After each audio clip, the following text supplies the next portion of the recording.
Hey guys, welcome back and happy Monday. All right, guys. Well, we have a lot going on this week. This is the last week before we actually take off to Los Angeles to get ready for our upcoming live tour with Zach Peters. So I'm so excited. I feel like there's so much to do. I still have to go shopping. We have to get the dogs groomed. We have to get an oil change. I don't know what the hell is going on, but there is a lot to do.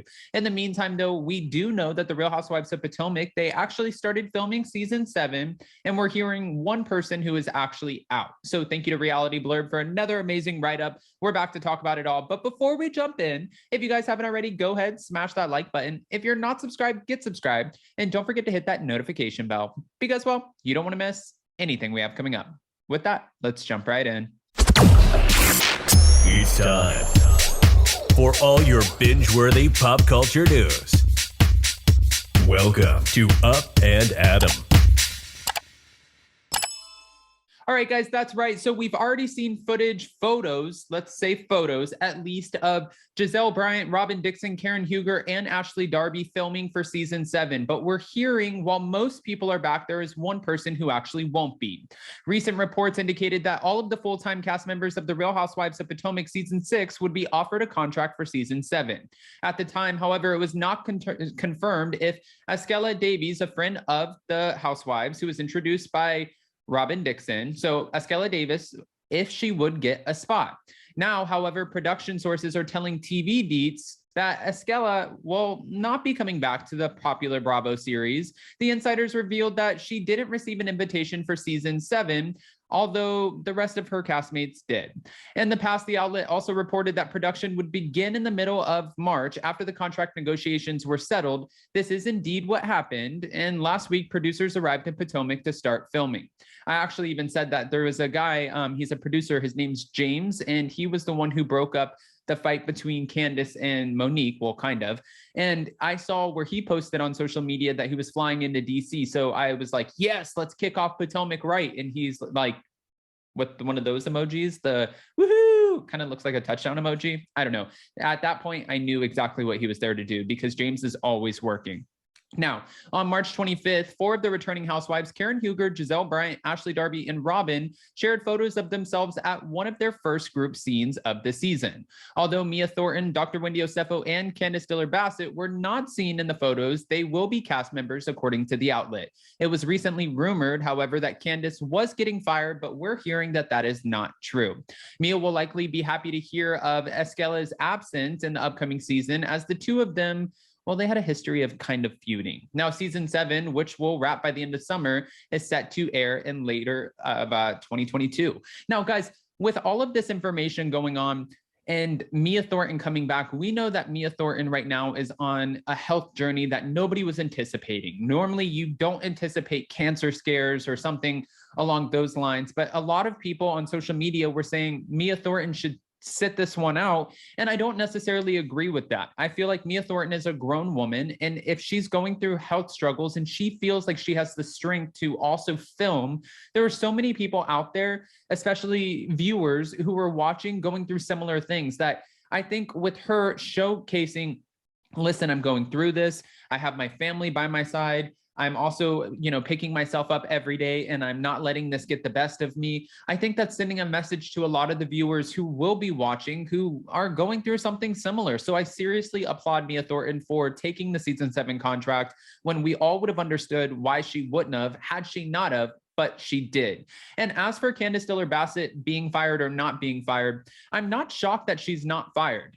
A lot of people have complaints about Candace Diller-Bassett and her behavior on social media, but that's on social media. I understand that sometimes that can play into their time on the show or whether or not they'll get a full-time contract. They can't be so reckless. And she has been pretty outspoken in the past, and she's gotten herself in some trouble on social media, but it's not something that she's really done on the show. She's never really done anything on the show that any of the other women have not done. So again, not shocked that Candace Diller-Bassett was invited back. If anybody at this point, and no disrespect to Robin Dixon, I'm more shocked that Robin was invited back for a season 7, handed another full-time contract, because that's really the one housewife that I don't necessarily understand. Again, no disrespect, but Robin Dixon kind of gives me Teddy Mellencamp vibes, and Teddy Mellencamp and Robin Dixon, I always compare them.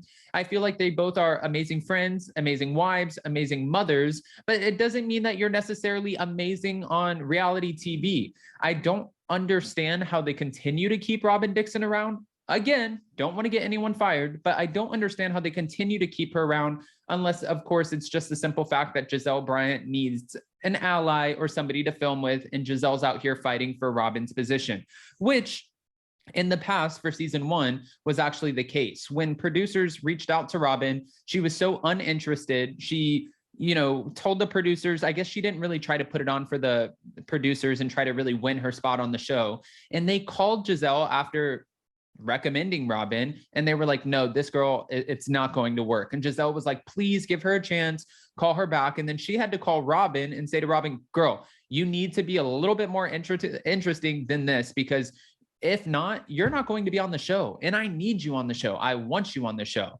So producers actually gave Robin a second chance before season 1, brought her in for filming, and then they decided to keep her around because they liked the dynamic between her and Giselle. So Giselle is out here saving people's jobs and helping pay their mortgage, apparently.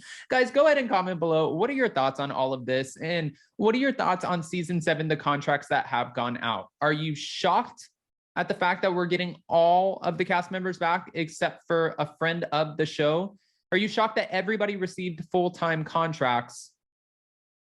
I'm going to have to lean into no, except for Robin. I mean, but aren't we all? Guys, go ahead and comment below. Give me all of your unfiltered opinions. And before you go, don't forget to smash that like button. If you're not subscribed, get subscribed. And don't forget to hit that notification bell. And we're going live with Tisa Tells at 12 p.m. today to talk about Candy and the Gang, which every single episode is dragging me in more and more, which I'm excited about. We need more great Bravo TV shows. I have read your comments where some people are like, this show is so boring. But I think for any show, we have to give it like a grace period of the first like 1 to 5 episodes, maybe even the first season, to see if we can get into it, if we like it. And sometimes we don't. A lot of people didn't love Portia's Family Matters, but a lot of people, however, are really enjoying Candy and the Gang. So I hope you guys can join us with Tisa Tells. And again, like I said at the beginning of this is the last week before our first date in Los Angeles. Zach and I are coming to Los Angeles to kick off our 3-city tour,